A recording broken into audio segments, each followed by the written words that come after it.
that the freedom to fail over and over again is still more fulfilling to me.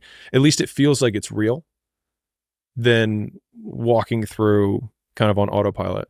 And so I think that's a lot of the choices that other people make that seem insane to me now, but didn't seem insane to me a decade ago.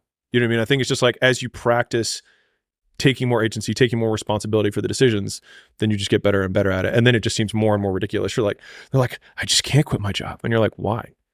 Like, no, physically, why? Like, why can't you quit your job? Like, you know what I mean? They start hyperventilating. And it's like, could you move in with your parents? Could you move in with a friend? Could you split rent? I mean, I could, but I mean, other people who are going to die in 100 years would think what? And one of my favorite ones is, and I say this all the time to Layla, like whenever we're getting to some sort of like mini complaint, it's like, if you zoom out far enough, you can't see the earth.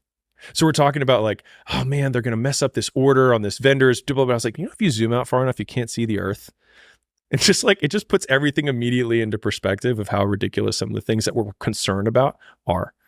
Sean Puri's got this thing where he says, don't follow what most people do because you don't want the results that most people get. The average person is obese, likely to be divorced, and has less than 1K in the bank. It feels safe to do what everyone else is doing, but it's actually a terrible decision. It's like the best way to guarantee to not have the life that you want is to do what everyone else is doing. Unless you want what everyone else has, which no one does.